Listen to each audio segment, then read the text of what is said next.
Salut les replayers, on se retrouve pour une nouvelle vidéo. Le Congo qui bat la Guinée pour son entrée dans ses éliminatoires à la CAN 2025. Anderson, t'as regardé le match, j'imagine que t'es chaud pour débriefer ça. Bah écoute, déjà, premièrement, je suis heureux, Femi. On retrouve enfin le football africain, ça fait plaisir, ça donne de la joie, c'est jovial, c'est beau, c'est pratique et c'est un peu moins chiant à débriefer que le football européen. Donc voilà. J'ai envie de rappeler aux gens, bien évidemment, n'hésitez pas à commenter, à donner votre avis dans les commentaires, à liker la vidéo, à partager aussi avec vos amis pour qu'ils puissent découvrir la chaîne. Ça aide toujours à la chaîne à se développer. Donc, Femi, je te laisse lancer le générique ou tu veux que je lance le générique? Vas-y, je t'en prie. Générique, c'est parti.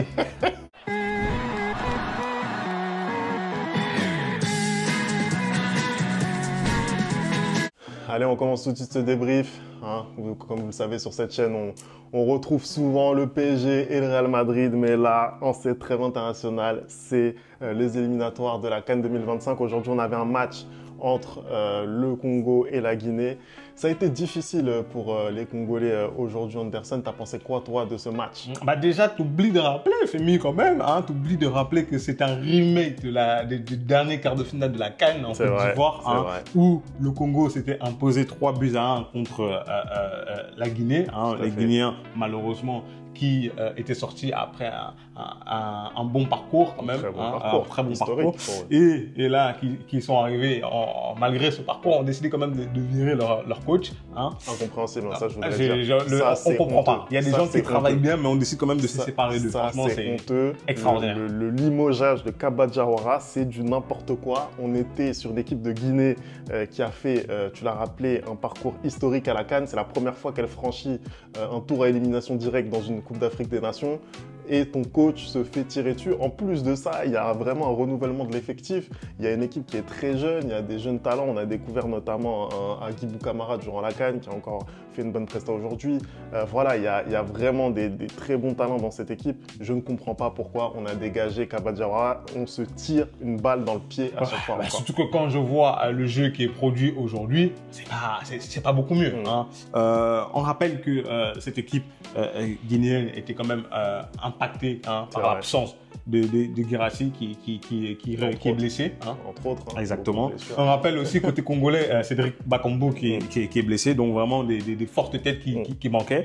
Malgré tout, on a quand même eu une très bonne rentrée dans le match, en tout cas des Congolais, qui sont vraiment pour le coup, qui poursuivent sur cette lancée qu'ils ont depuis la CAN en Côte d'Ivoire. Ils avaient manqué, on se rappelle, la CAN au Cameroun. Ils sont revenus pendant les qualificatifs, ils sont allés arracher leur qualification, je crois, dans le dernier match. Et finalement, ils ont fait une très très bonne CAN. Et là, ils continuent à poursuivre sur cette lancée-là. Et il y a eu cette grosse frappe dès le début du match qui allait fracasser la barre transversale, même si je pense qu'il y avait une petite faute. Et petit à petit, ils se sont installés dans le jeu. Les Guinéens ont réussi à revenir un peu, à avoir aussi un peu le ballon. Mais ça donnait rien en fait. C'était de la domination stérile. Et dès que les Congolais ils accéléraient un tout petit peu, tu voyais que cette équipe guinéenne était en danger. Franchement, là, sur le début de match, moi, c'est vrai que j'ai trouvé les Congolais, ils ont bien démarré. Il y a eu cette frappe sur la barre, t'en as parlé, mais plus globalement, j'ai trouvé qu'il y avait une meilleure maîtrise de la balle. De toute façon, c'est la configuration de match qu'on attendait, c'est-à-dire une équipe de Guinée qui défend énormément, c'est son point fort, qui laisse très peu d'espace entre les lignes, et puis une équipe congolaise qui a la possession du ballon, qui a énormément de mal quand même à se procurer des occasions sérieuses.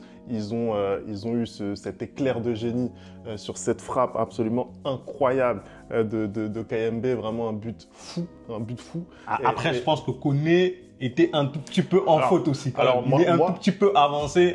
Moi, de toute façon, clairement, je le dis, depuis la CAN, sincèrement, même le coup franc de Maswaku, puisque tu faisais référence au match en CAN. Il est trop mal placé. Sincèrement, ce gardien, ça commence à devenir vraiment compliqué. Quand tu veux avoir des ambitions, ça devient compliqué. Mais en tout cas, le but est beau. Et après, derrière, justement, j'ai trouvé la Guinée qui a commencé à proposer beaucoup plus de jeux, qui a commencé à sortir.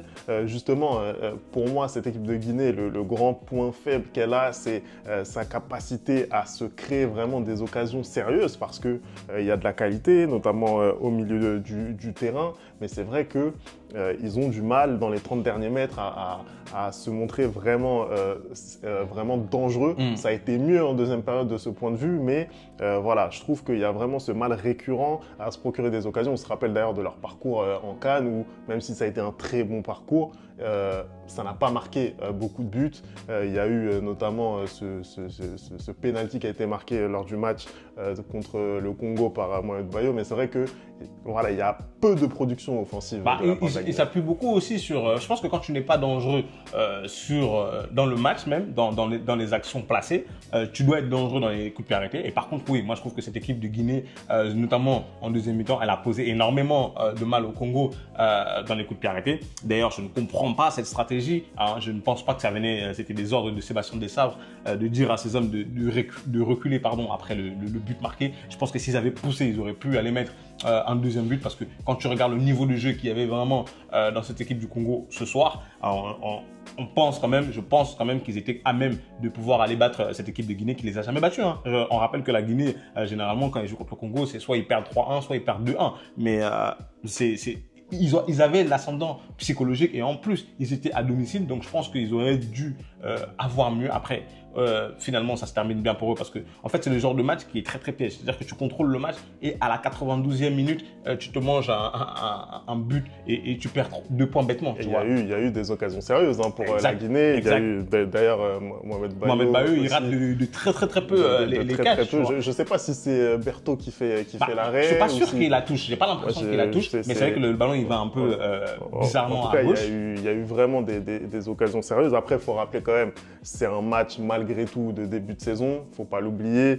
On a des joueurs, parce que le 11 du Congo, c'est quand même un 11 qui se rapproche du 11 type, même s'il y a quelques absents que tu as rappelés. Mais c'est vrai que voilà, un joueur comme Chancel Mbemba, par exemple, qui n'a pas joué une seule minute avec son club de l'Olympique de Marseille à cause de ce qu'on sait, cette mise au loft, cette mise au banc de Il n'y a pas que le Paris Saint-Germain qui pratique le loft, apparemment. Hein. Le loft, il a la mode. Mais là, bizarrement, on n'entend pas la ligue de football professionnel qui monte sur ses chevaux pour défendre un joueur, bizarrement. Donc effectivement, voilà, il y a des états de forme, on va dire, disparates dans cette équipe congolaise. Donc ça, faut pas l'oublier. Je pense que voilà, là aussi, il faut pas non plus surinterpréter. Ils ont fait ce qu'on leur demandait, c'est-à-dire gagner ce match. C'était le plus important. Bien démarrer cette campagne de qualification pour la CAN qui va être extrêmement ramassée en plus, parce que dans 2-3 mois, c'est terminé.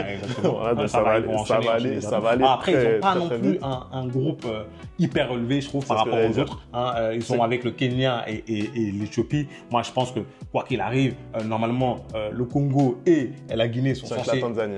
Oui, la Tanzanie, pardon. Le Congo et la Guinée sont censés être qualifiés dans ce groupe-là parce qu'on rappelle que ce sont les 2 premiers qui se qualifient pour la CAN. Donc, il faudra juste gérer. Et le Congo, là, en gagnant son premier match, il se met dans des bonnes dispositions. C'est-à-dire que déjà, peut-être, possiblement, s'ils font un faux pas, c'est pas très grave. Hein. Ils ont... En plus, là, quand tu regardes l'Éthiopie et la Tanzanie, ils ont fait match nul, tu vois. Donc, du coup, là, ils sont seuls leaders ce soir, les Congolais. Moi, j'aimerais parler un peu du match de Yohan Wissa, parce qu'en Angleterre, il est très, très, très, très fort avec son compère camerounais, Bryan Mbeumo. Vraiment, ils sont en train de faire une très, très bonne saison. Mais là, ce soir, j'ai trouvé qu'il était un peu timide, il était un peu timoré. Donc, je ne sais pas si c'est parce qu'il était un peu excentré sur son côté gauche, là, il a eu un peu de mal. Je ne sais pas si c'est la pelouse aussi en synthétique, d'ailleurs. Je comprends pas. Un pays comme le Congo, Stade des Martyrs, je comprends pas pourquoi la pelouse est en synthétique. C'est pas normal. Je pense que vous devrez avoir des ambitions d'accueillir la CAN bientôt. Et c'est pas normal que ton premier stade soit en synthétique. Il faut changer ça. Il y avait des rebonds bizarres, il y avait des joueurs qui tombaient bizarrement. Quand les joueurs tombaient, j'avais peur qu'ils se blessent. Tu vois, on a tous joué sur le synthétique. Tu vois, quand tu tombes et plus ça te rafle la peau là. Et t'as une grosse croûte pendant 2 semaines. C'est pas normal, les gars. Mettez du gazon. Non, c'est vrai. C'est pas moi qui vais parler, moi, béninois, qui n'arrive même même pas à jouer dans notre propre stade. Mais c'est vrai que c'est un point quand même important. Sur Wissa, effectivement, oui, c'est un très bon joueur hein, qu'on a vu briller en Ligue 1 aujourd'hui à Brentford avec Mbeumo notamment. Oui, ça a été un match très compliqué, on l'a pas vu, tout simplement. On l'a pas vu du match. Voilà, qu'est-ce que tu peux dire de plus à part que on ne l'a pas vu du match. Après, voilà, ça arrive de passer à côté. Je pense que voilà, il fera certainement mieux la prochaine fois. Ça n'enlève pas le fait que c'est un leader malgré tout de cette équipe. Moi, je voudrais mettre en exergue justement la prestation plutôt de Dimitri Berthaud, le Montpellierin. C'est le gardien remplaçant de Montpellier. Et d'ailleurs, quand tu regardes ce que fait le numéro 1, c'est-à-dire Benjamin Lecomte, il a pris 6 buts face au PSG la dernière fois. On peut se demander dans quelle mesure il est responsable. Moi, je me demande vraiment si Dimitri Berthaud ne peut pas avoir une place de numéro 1 parce qu'à chaque fois qu'il joue avec son club, je le trouve bon. Là, ce soir, encore une fois, il a été très bon. Donc, pour moi, il mérite aussi bien plus en club que plus aussi en sélection. Donc, c'est vraiment un joueur qui moi, m'intéresse. Je pense qu'il doit avoir sa chance et qu'il aille peut-être essayer de tenter un challenge en tant que numéro 1 ailleurs, mais pour moi, il mérite un petit peu plus. Donc voilà, je voulais un petit peu le mettre en exergue. Je pense qu'on a fait le tour, Anderson, sur ce match. Je pense qu'on a fait le tour. Hein. Belle victoire de la part des Congolais qui, je pense, dans l'ensemble, même s'ils n'ont pas eu la possession du ballon, ont assez maîtrisé les débats dans ce match-là. J'ai trouvé qu'à chaque fois, vraiment, qu'ils mettaient un peu le pied sur l'accélérateur, ils étaient très, très dangereux hein, et ils pouvaient punir cette équipe guinéenne. C'est dommage, justement, qu'ils ne sont pas allés chercher ce deuxième, troisième but parce que je pense aussi que psychologiquement, ça te met en confiance de pouvoir battre comme ça tes adversaires hein, et ça te permet aussi de peut-être mieux voir venir à la fin des qualifications parce que le goal average va compter. Hein. Donc, quand tu as l'occasion de mettre des buts, il faut faire comme les Allemands. Tu t'arrêtes pas, tu mets des buts. Il faut faire comme le Barça aussi. Dès que tu mets des buts, 1, 2, 3, non, tu dois mettre, même si tu peux mettre 6, tu mets 6. Après, je sais pas s'ils auraient été capables de mettre 6 buts à la Guinée, mais je pense que ce soir, pour moi, il y avait la place de mettre plus d'un but pour cette équipe congolaise d'ailleurs qui c'est une très, je le rappelle, un très belle lancée. Franchement, ils reviennent de très loin. Ça fait plaisir de voir une équipe congolaise jouer à ce niveau-là. Ils ont été dans le dernier carré de la CAN. C'était une surprise parce qu'ils n'avaient pas participé à la CAN d'avant. Donc, je vois vraiment que Sébastien Desabre, il travaille très bien. Hein. Il y a de la continuité. Il y a des équipes qui, malgré le fait qu'ils ne gagnent pas la Coupe d'Afrique des Nations, ils gardent leur sélectionneur parce que c'est important de continuer à bien travailler. Et bravo à eux. Voilà, bravo à eux. Merci d'avoir regardé cette vidéo. On n'oublie pas les bonnes habitudes, le replay foot. Prochain match pour les Congolais, ce sera en Éthiopie. Ce sera l'occasion de faire le 2 sur 2 et déjà d'avoir un... je crois qu'ils ne vont pas jouer en Éthiopie d'ailleurs. Je crois qu'ils vont jouer en Tanzanie. Ah, d'accord. C'est contre l'Éthiopie, mais en Tanzanie, il me semble. D'accord. Et puis donc, voilà. Les problèmes de stade. C'est compliqué, hein, c'est compliqué les stades. Hein. Et donc, nous, on se retrouve très vite pour une nouvelle vidéo. Ciao.